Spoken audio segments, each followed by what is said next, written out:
artists behind the epic melodies, songs, and beats. Celebrating the best new music from around the world. This is the A State of Trance podcast. Hey, what's up? My name is Ruben Ronde and welcome to a new podcast. And today we are joined by Yuri Zavsky. Am I pronouncing it in the right way? Yeah, Vashki. Zvashki, aka UUFO. How are you doing, man? Yeah, doing great. How are you? Yeah, I'm good. I just had a good time with listening to your guest mix. Yes, thank you so much. 1 hour of a lot of new music. That was nice. It was a pleasure. Yeah. So in this podcast, we're going to dive a little bit into your history as a musician because people might know UUFO if they're new to the music and they realize, this guy is only making 2 years of music, but that's not true because there's a lot of history before this. So we're going to dive into that. And we also have a couple of fan questions, which we're going to ask as well. And the fun thing is that actually, before we started recording this podcast, we were already having like a good conversation. I was like, I wish we recorded this. So I'll try to see if we can get some of that stuff in there as well. Let's start at the beginning because you're from Ukraine. Yeah. Tell us, how did you fall in love with dance music? What was the first time that you were listening to dance music? Like, oh, what is this? Yeah, all right. We have a pretty popular radio station in Ukraine called Kiss FM. Yeah. You know that, and they played a lot of dance show during daytime, nighttime, and of course there was A State of Trance. Yeah, from 2005, 2006. But actually, it's. I funny. think one of the first stations in the whole world that picked up the English version. Yeah. So Ukraine, kind of pioneer and all of that. So it's funny because I watched some episode of A State of Trance, last episode, one of them, and you asked studio guests about like pretty same question, and they told you like they recorded old trance tracks on cassettes. Yes, yeah. And I did the same. You know, I realized I did the same, like with even with A State of Trance radio show, because at that time it was hard to find music online. Internet was so slow, and I had no internet. And the worst thing about those times as well, because I did the same thing. I was recording A State of Trance and Into Trance, that was before A State of Trance. I was recording it also on tape. Yeah. And the worst thing about those episodes was you were listening to the tracks. There was no ID or whatever. You had to wait months before they were released. Yeah. And luckily, if you find some forums and some people you can ask about some music. Yeah. But with cassette, that's impossible. Maybe later you've got opportunity to upload something, to show something to people. But with cassette, how do you ask people on forums? what play it on my come to my house? Come to my house, I'll play it for you. Exactly. But hey, let's make new friends, right? That is true. New family or friends. So how did it go? So you were listening to Kiss FM when you were young, and you heard A State of Trance. That was one of the first times that you got in touch with dance music. So A State of Trance was one of the first ones. Yeah, but. Important that my really close friend Alexander, shout out. He's also now helping us with the label. We have a four people team right now for our new label. So he was the first person who showed me State of Trance actually, and all the trance like community and all about this genre. So he passed me some CDs, ripped CDs with the ripped radio show, ripped tracks, like cutted tracks. And for me, it was something like really different. Like I was, what is that? Like what is this sound came from? Like how it is, how it is like where this sound came from? Yeah. And there was specific tracks like Randy Katana in Silence. Oh, the Xia Yaraki mix. Yeah. Yes, and Armin's Communication so impressed me. Like I never heard before sound like that. And together with Sasha, with Alexander, we dive deep into this scene and this all of this cool culture. Let's say like that. And before that, he already visited a lot of dance festivals in Ukraine. Me not, but he did, and he told me his experience, and then I joined him and his friends, and after that I started on my journey in trance music at all. Yeah. So this was 2006, 7, something like that? Yeah, 5, 6, 7. Okay, yeah. and then at a certain moment you were like, okay, I'm so intrigued by these sounds, I want to start creating it. Or did you start DJing already? Yeah, and for some reason, like, the reason, because State of Trance is the best radio show in the world, actually. Thank you, I didn't pay him for that. But my attention, I was focused on State of Trance radio shows from all of those rips he gave me, because there was a lot of cool music and mix it in the right way, like smooth transitions between the tracks. Key, mixed in key at that times, and there was always cool first hour of slow progressive stuff, and slowly evolving into the faster and harder sound. I remember Perry O'Neill, for example, first hour, right? And Osgur Ken and stuff like that. And the early Anjuna Deep sounds. And Cold Harbor, Electronic Elements. Yes. And Jonas Store, a lot of, we can remember a lot of names, I'm pretty sure. And mix it like 2 minutes of transition between the tracks. Yeah. There was a lot of impressive music, and I was so addicted to that. So then I started to do the same transition, to try to do the same transition. So you took the same records? No. Okay, different. Just trying to do my own mixes for friends. So with vinyls also, or with CDs? No. Even I downloaded at first Ableton. Okay. One of first version, because I heard on forums that Armin and team mixing in Ableton. Correct. Yeah. And so I tried to do like as smooth transition as possible to make a cool mix, and see if my friends like it the same like A State of Trance. Okay. Yeah, and after that I trying to learn how to DJ, and then after some time I started to wondering how to produce music, actually. Yeah, so you were already doing mixes in Ableton, so you were like, already discovered a little bit how the DAW works. Yeah. You're like, okay, that's helped me a lot. Let's take it to a new level, and then started into mixing, making tracks. Yeah. Let's. Then I started to maybe copy some mashups from Markus Schulz, from Armin, because they were like first persons for me. I don't know who does that before. Like mashups of trance and dance music. For me, it was like really innovative. So I tried to do own mashups, edits, just like them, and then it helps me to produce music. Did you have any musical background going into that situation? So you didn't know how to play piano, or you didn't know about? No, absolutely not. No. Yeah. So you went in, you were doing some smooth mixes, and then you started producing music after doing mashups. Yeah. And thankfully to a lot of forums and a lot of internet friends, one guy even teach me basic music theory on the phone. Really? On the phone call during the night. How? So you would just ring each other up, and then he would. And where was he from? From Lugansk. Lugansk. Okay, so he was explaining certain things to you, like this is the things you need to watch out for. What did he teach you? Basic A minor scale, so how to do chords and chords and all this stuff. Yeah, so you do all the white keys, and then it helps a lot. Yeah, it helps a lot. So that was the starting point, and from there on, so your first track was an A minor. Yes, exactly. Yes. Interesting. How long did it take you to? Because I guess this whole music creation started in 2007, 2008, my guess. Yes. And then the first release that you had, correct me if I'm wrong, was Rotate. Yes. In 2010. Yes. No, Dream of You and then Rotate. Okay, Dream of You was before that then. Yes. Yeah. Do you still remember creating those tracks and sending them out? Highlight Records, bit. I see it, 2010. July 2010. Yes. That was the first one. Yeah, a little bit. Azura Moonlight. Yes, Azura Moonlight. Yeah. And Rotate with Andrei. Yeah. I guess. That was the first collaboration. First Dream. Yeah. Mm-hmm. Now Dart Rainer, Your Moonlight. So yes. it's not Dream yet. It's not Dream yet. Yeah. Do you still remember creating Dream of You, or did you still remember sending it to Highlight Recordings? Like that it got signed, that you were like, hey, this is my first track signed ever. Let's go. Yeah, it's hard to remember, but I remember we already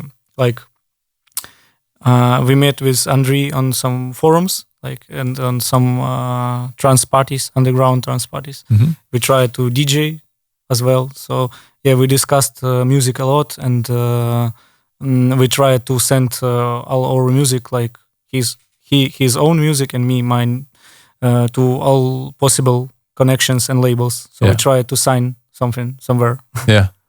So you were at the moment that you were confident enough for yourself, okay, this can be sent out, or was anything before Dream of You was like, okay, it's not good enough for... Yeah, like this. Okay. Yeah. And then it got signed? That was the start of everything, I guess. Yeah, so 2010 in July. Yeah. Then, big step in your career, I guess, because you also, well, we get to that later, because there's so much different side steps. Then you started Dart Rain and Yuri Moonlight. So you teamed up with Dart Rain. Were you guys already hanging around? Were you friends, or were you just like two producers that were aspiring, let's conquer the world together?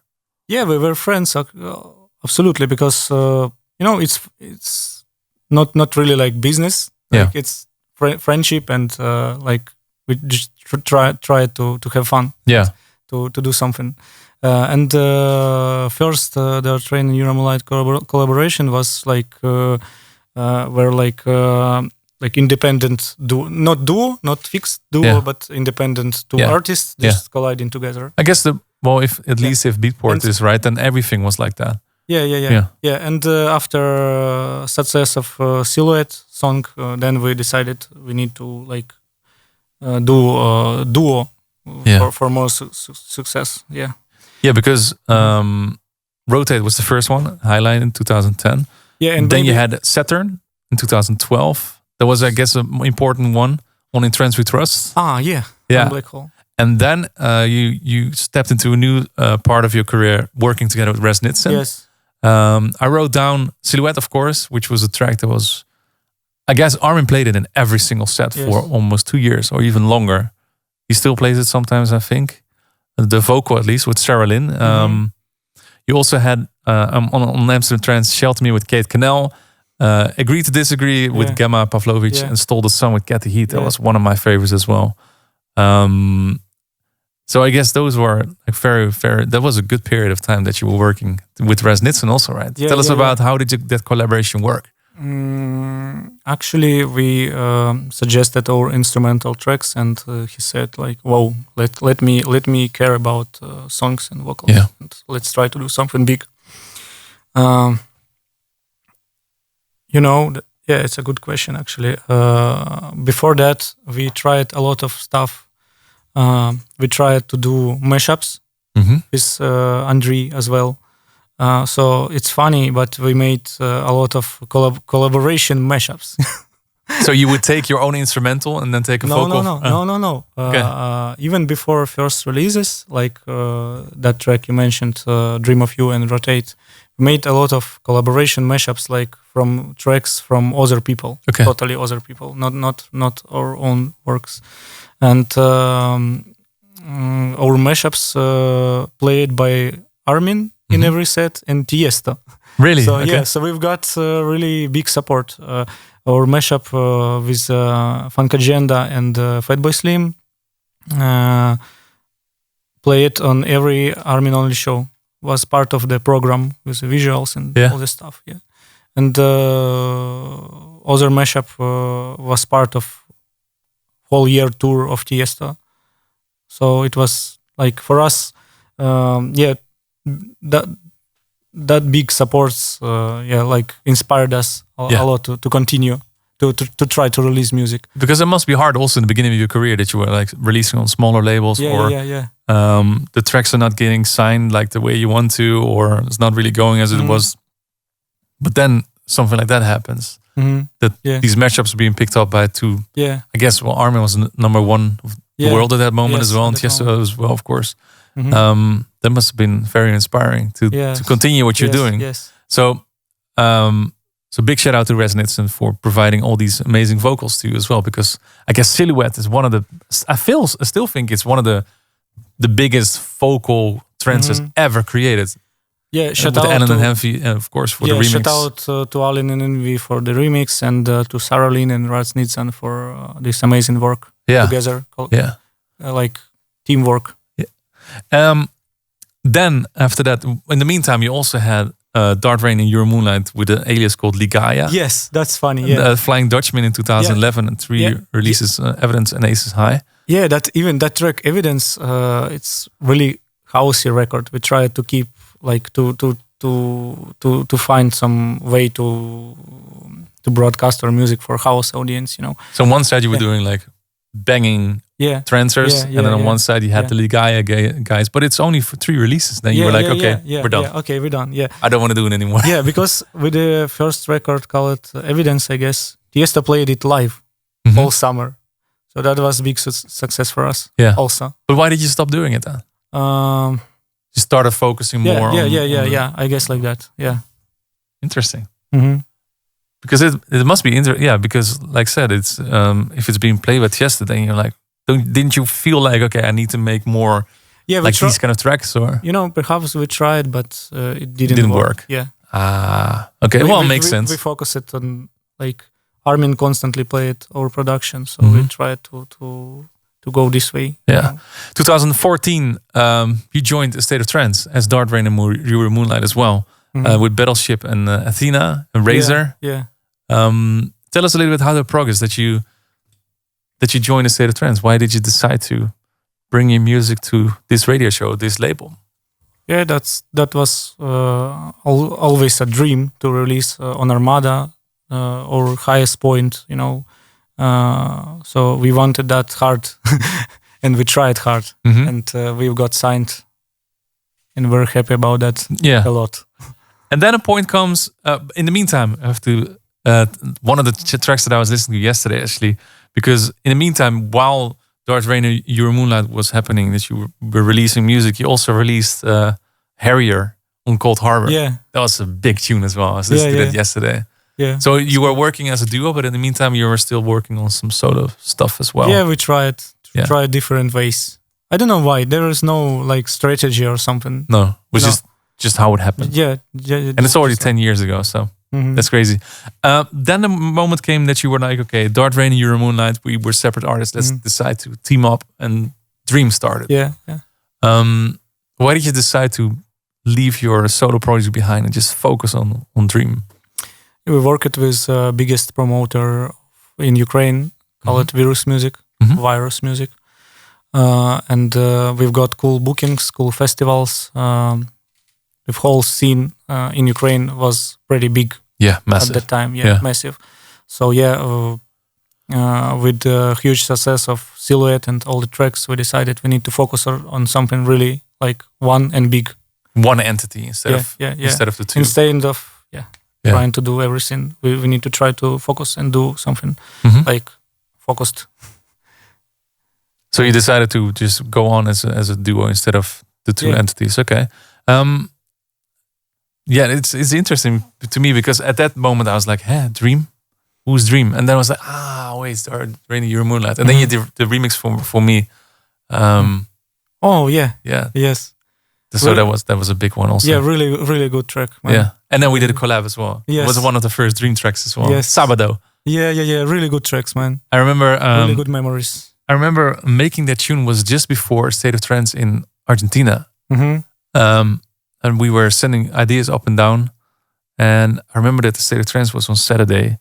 And I don't know why, but you named it Sabado because it's the Spanish word for Saturday. That's so cool. Yeah. Okay, so you released as Dream. Panageia was the first release as Dream. Following tracks like Smile, together with Jennifer Name, 2016. That's the biggest streamed track of ours on Spotify. That's like amazing. 6 million. 6 million? Yeah. Holy shit, that's a lot. Yeah. When you think about it.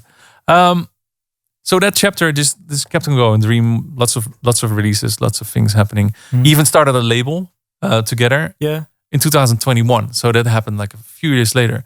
Valtion Music. Yes. You did 22 releases, stopped last year. Was that also because you were going to focus on your new career, or was it just because, okay, Andre, listen, we're going to start our own thing right now. It's time to park Dream and just do something else. Yeah, I guess so, because, times flies and sometimes you just need to start something over, something new, something you can control, and just start like again everything and try something new, because it's so refreshing, when you're starting something from zero and trying to involve that and trying to achieve something. It's really refreshing and inspiring. But also scary a little bit. Yeah, that's scary, but like my advice, if you want to try, better to try. Yeah, that's true. What's the worst thing that can happen? Yeah.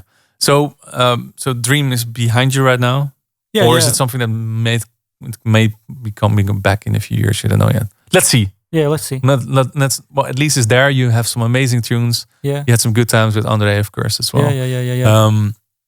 Then absolutely something else happened, because I think it was it last year or was it the year before? I remember that Armin played a track called Energize by, and I was reading it like UFO. Yeah. Okay, UFO.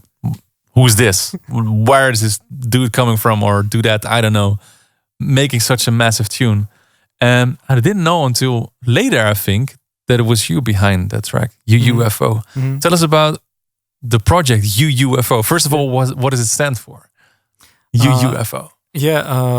My name is Yuri, and actually in Slavic letters, if you do like transition to like English letters, it can be two letters, like Y and U. Yeah, it's a stripe with a very weird zero. Yeah. I don't know how to pronounce that. But I can use Y and U like first letter of my name. So I decided to keep this U and add UFO, like something unknown. Okay. Yeah. So Yuri, unknown flying object. Yeah. Or maybe Ukrainian unidentified flying object. Yes, exactly. Yeah. Why did you decide UFO? Like, are you fascinated with space or something? Or maybe. Yeah. Because I trying to keep something like, I don't know, that space atmosphere in my tracks. We'll see. There's always something spacey in there. Yeah, something spacey. A lot of reverb. A lot of reverb. Which reverb are you using the most? Ableton reverb. Yeah, that's just a standard reverb? Yeah, and Valhalla Vintage. Oh, Vintage is very nice. After that, you released a vocal track also with Ever Silver. You also played it in your guest mix. And recently, the one that I love so much is the Masters and Nixon Out There, the remix that you did. And I was blown away because the original's, I think, 138 or 136. Yeah. You took it to 124. Yeah, 124. And this is going to be geeky. This is going to be nerdy. But if you take a vocal from 138 to 124, in general, that's not going to sound good because there's so much artifacts or whatever. And it just doesn't work. How did you make that work? Well, for me, it's not really like issue because, if you see a lot of like, let's say, pop-oriented tracks from dance artists, and then they doing like faster remixes. So BPM can be like 110 in original like pop record, and then 128 in club mix. Yeah. So the same difference in between the records. So you make it faster, or maybe but there is a trick when you making record slower. It can be like not about artifacts, but about like flow and how vocal line, just how you feel it. But likely with this track it works. So yeah, it's like a piece. Yeah. Let's see it like this. It's like a piece of bubblegum that you have, and when you try to pull it apart, make it slower, then it becomes thinner, and then it just cracks. Yeah, but you're just experimenting with Ableton 2 main like regimes. I don't know how to call it, like Complex or Complex Pro. Yeah. Always one of them always will work.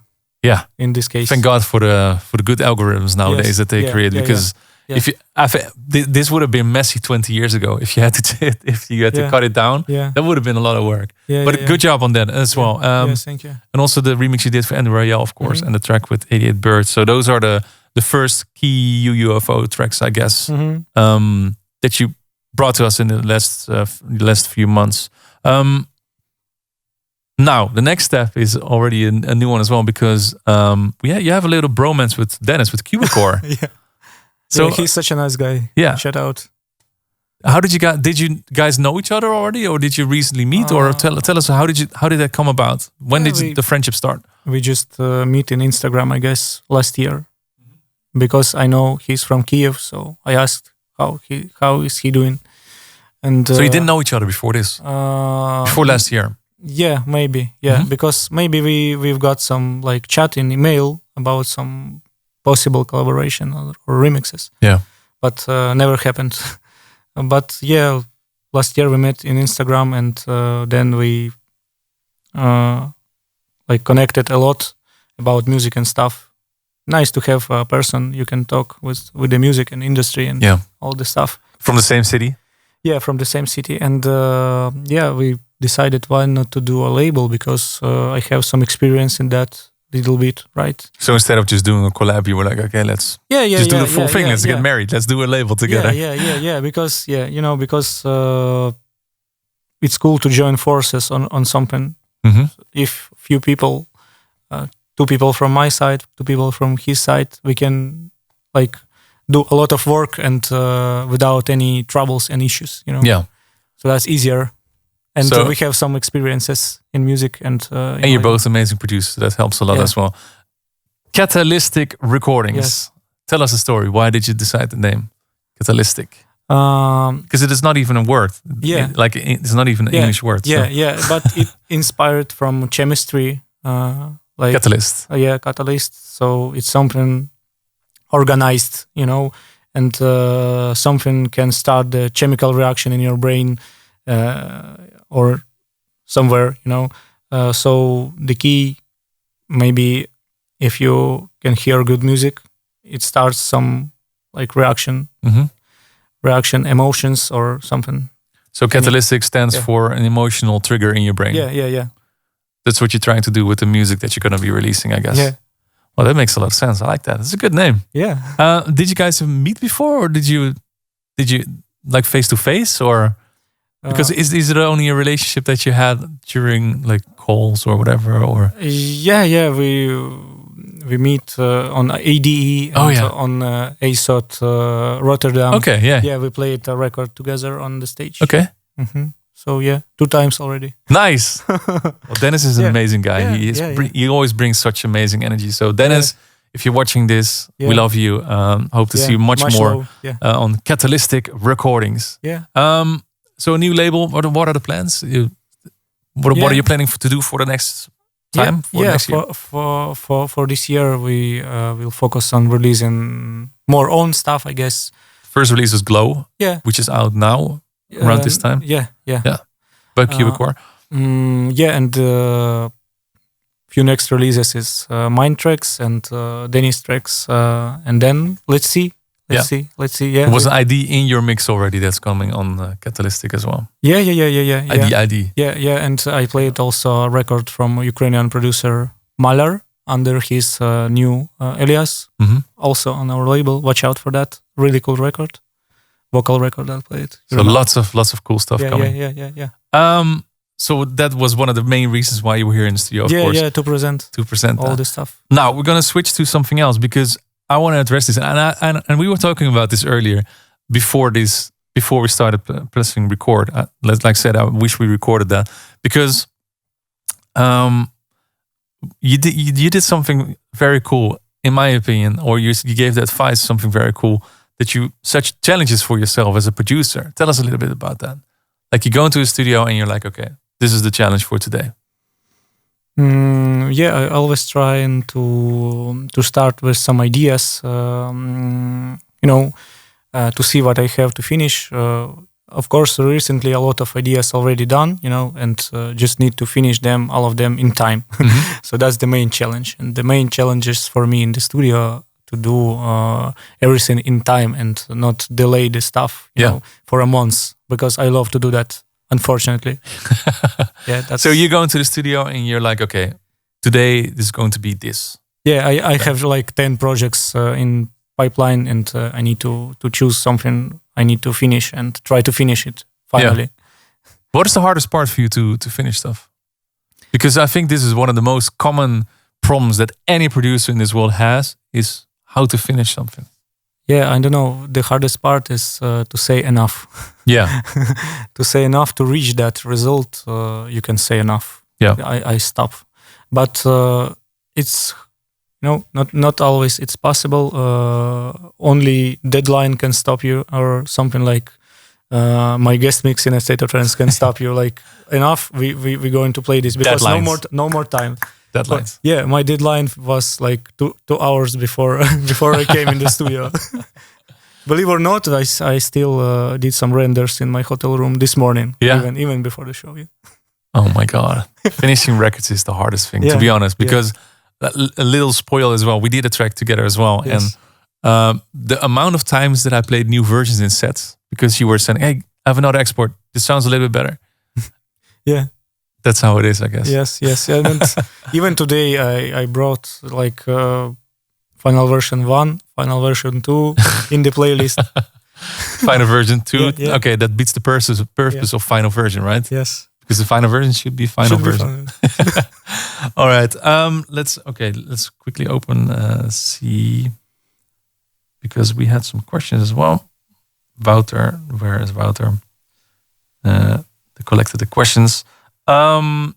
Actually, some compliments, I guess. David Aguilera 787 wrote, "Your music is out of this world." Oh, thank you. Yugarchev, he's doing great. Please tell him that I like him and his sound. Light Control. Mm-hmm. He had the question: what inspired you to stop dreaming and start a UFO? Besides the genres. Mm-hmm. Good question. Yeah. Sometimes you're just burning out and need to do something for your mental health, and that's the most important advice from me, I guess. Take care of yourself. About your mental health. And I produced a lot of records and a lot of mixes, masterings and stuff, and at some point you can just burn out completely, and that's dangerous, really dangerous. Because as a producer, you only have a limited amount of output that you can create, because at a certain point your creativity is just gone, and you need input to get output. Yeah. So yeah. How do you make sure that you have enough input? What do you do to get the creative juices inside of you to make sure there's output? For me, I always searching for some inspirations, and recent months, me with my team, with Leonid, is my friend who filming me a lot. We decided to try to film a lot of sets, DJ sets in pretty cool locations. So process of preparations and feeling that you can play all the new tracks and you can show them to the world, and this video with good pictures and drone footage and all the stuff makes me feel like not empty, and you're working towards a goal. You set yourself a deadline. This is the mix that we're going to record. And we need to do that, because you need to rent something, you need to agree with anyone who's ready to help you. Find the location, find the weather. And I need to say that only half of our recorded set released. Really? Yes, because there was a lot of issues actually with light, and we missed golden hours. We became too. We late. Once we late. One time it was too windy for you could use the drones, and one time police just shut down our filming, so 3 times just not released. So you have all this planning and all these equipment, and then the police comes and oh my God, that's horrible. That's a horror story, to be honest. Yes, but are you going to do more of those in the future? Or? Okay. Yeah, exactly. Yeah. So you have put down some deadlines to yourself. For me, my shooting my videos inspired me a lot, and that's where I find my inspiration. That's cool. Okay. Mm-hmm. Well, thank you for answering all these questions. I'm very curious what you're going to do with Catalystic Recordings, and I'm very much looking forward to all the release that you're going to put out, and that Dennis is going to put out as well. Thank you so much for traveling all the way down here to answer all these questions and for your guest mix, of course. And let's stay in touch. And I hope to see you very soon in the studio once again. Yeah, thank you guys. It's a pleasure for me. Yeah. Good to be back. Yeah, well, that's it for this podcast with UUFO. Next time we're going to be here in the studio with Maarten de Jong. If you have any questions for him, you can write them down here in the comment section or check the State of Trance socials for the story that pops up and you can leave a question over there. Thank you once again for watching. I'll see you next time. Bye-bye. Thank you for tuning in.